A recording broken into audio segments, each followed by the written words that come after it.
Hello, new episode, ReptilTV. Intro is a Madagascar ground boa or Madagascar ground constrictor. Sanzinia madagascariensis is actually one of those animals where usually only the Latin name is used, this Sanzinia, a wonderfully beautiful snake from Madagascar. This here is an adult. Female or adult female, not fully grown. Adult females can still get a bit larger, but this one is at a good size for sexual maturity. As the name suggests, they come from Madagascar, a tropical terrarium snake, more arboreal than terrestrial, although they are not exactly amazing climbers. In my opinion, they don't have the perfect climbing body, and they can sometimes be a bit clumsy. But truly a wonderfully beautiful snake, usually quite decent and manageable. Beautiful, but not so widespread in terroristics. One reason is certainly that they are incredibly difficult to breed. Now that I think about it while talking, we even did an episode about it where we mentioned that breeding is incredibly challenging because the animals must match in terms of their distribution areas. They have a relatively large distribution area in Madagascar, and there may even be several subspecies. The determination or nomenclature is not perfect yet. And when you have animals from different distribution areas with different climates, breeding becomes quite difficult. But still, even if you have offspring that should theoretically be climatically similar, it is not as foolproof to breed as one would like in terroristics. So that still makes them rare. I find them wonderfully beautiful. For me, they are one of the most beautiful boas that exist. Also the beautifully distinct head, I don't know the name, ground boa. Whether it has to do with the head, no idea. How does the head relate to a dog's head? Yes. How? As I said, beautiful, and my intro animal for you today, also such a pretty Sanzinia, which we just had as the intro animal. They need to be fed in terroristics, especially snakes. With lizards and turtles, it plays a lesser role, but with snakes, we can't avoid rodents as food. Be it mice or rats or rabbits for a large tiger python, we have to feed rodents. Especially in recent years, there have been many discussions about whether one can feed live or if one must. Should one revert to frozen feed? There are heated discussions about this. I keep hearing that it is forbidden in Germany to feed live animals, and that is the topic we want to delve into a bit today. I believe we can agree that none of us is inclined to say, pretty little golden mouse, I think it's great when it's killed by the snake. So, independent of the scientifically interesting aspects of how a reptile hunts or something like that, from a scientific perspective, it can be quite interesting. But as I said, we agree that none of us is so perverse or so sick-minded that they enjoy it when a living being is killed, in quotes, without reason. Now the question is, I have two sides. On one hand, I have the need for my snake to eat. And unfortunately, it is definitely the case that a snake prefers to eat live. Oops, it's nipping me a bit here. It prefers to eat live rather than dead. That's simply in its nature. On the other hand, they can also be accustomed to frozen food. So I have more or less these two options.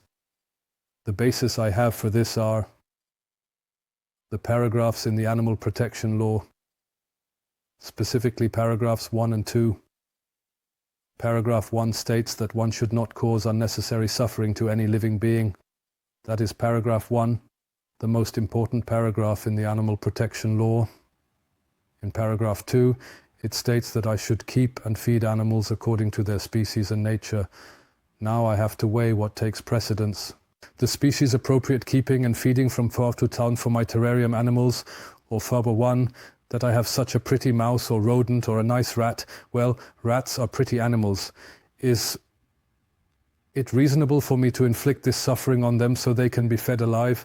That a rodent is an independent living being, we just observed. Has it even nipped my hand 3 times?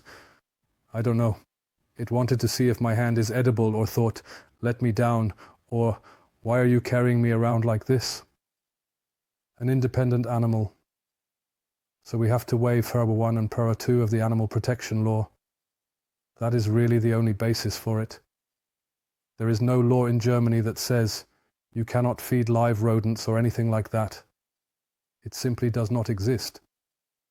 So if you hear somewhere, or if someone says you cannot do it in Germany, that person is referring to FERBA 1 of the animal protection law, not to cause unnecessary suffering. With snakes, it is definitely the case that a baby or newly born snake mostly only consumes live food.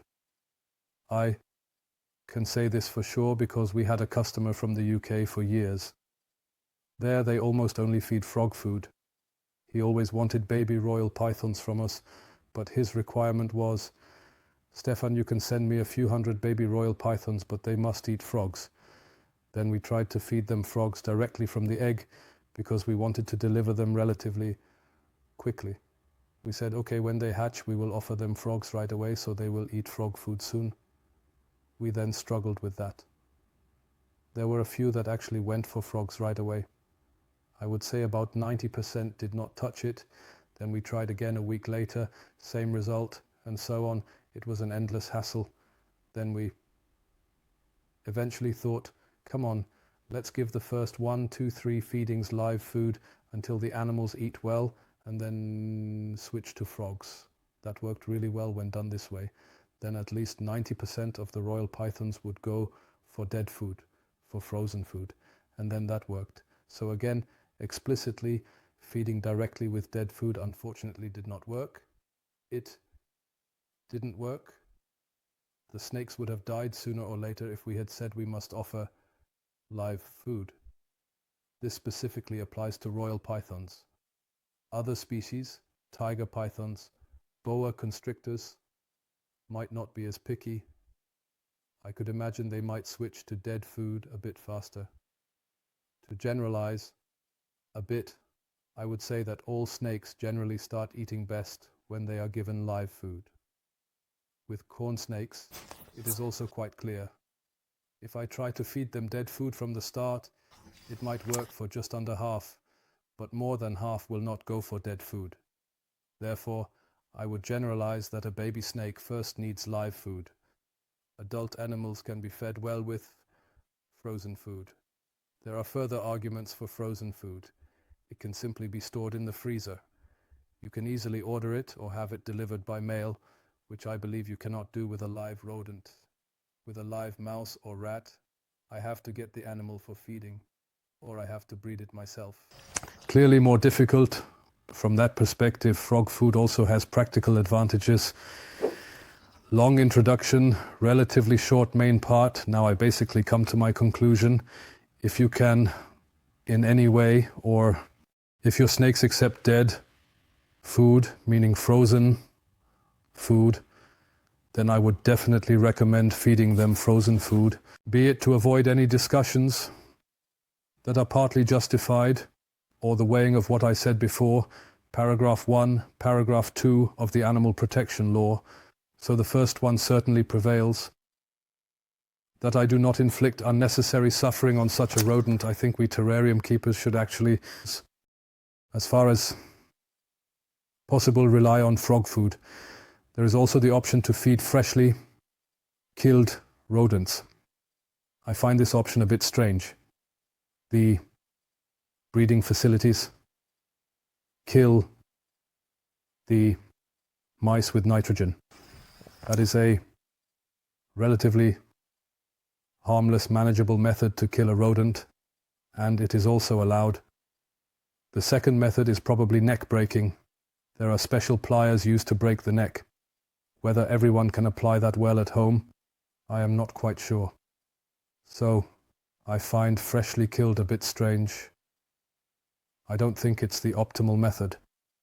I believe my terrarium animal or my snake would do it just as quickly and painlessly as I would with pliers. Or, as I said, you probably won't have nitrogen at home. Most of all, I find freshly killing a bit strange. Baby snakes, many of them unfortunately only eat live, so I cannot avoid live feeding. In my opinion, it is also justifiable, to put it that way. Acceptable. A terrarium animal or a snake, as I said, simply eats live as a baby. I cannot avoid that. I have to offer it. And then, as I said, switch to frog food as soon as possible. That is, in my opinion, the approach that makes sense for us as terrarium keepers. And also to take animal welfare into account so that we are not vulnerable to criticism. That is my recommendation to you, to do it this way. Lastly, it is worth mentioning that the reptile rescue station in Munich is well known in Germany.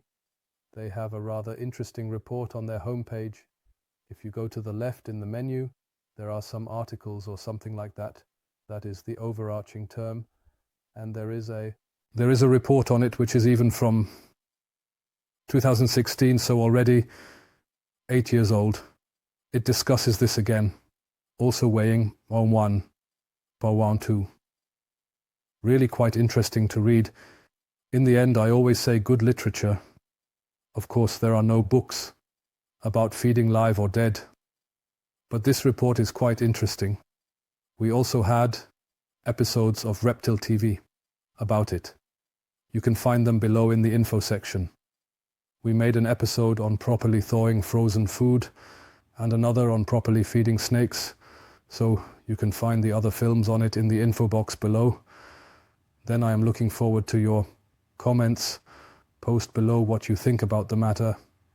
Do you say, that's exactly how I've been doing it for years, that's exactly right?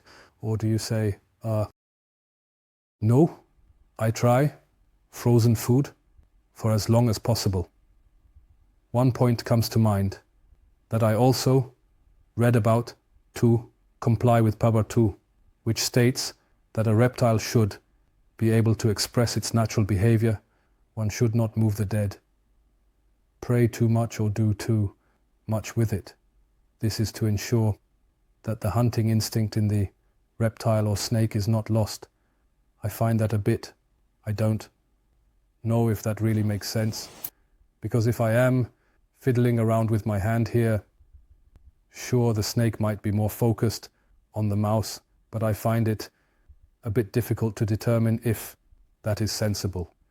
You can also feel free to post your opinion below, like, yeah, mine loves to do that and hunts it, or do you say, I'm just annoying my snake when I fiddle around with it, which might be more my standpoint. I am curious about your discussion. That was the episode about whether I can feed live. You have the legal basis for what is allowed and what is not. Otherwise, stay true to me until the next episode and check my boards. Feed your snakes as lawfully as possible.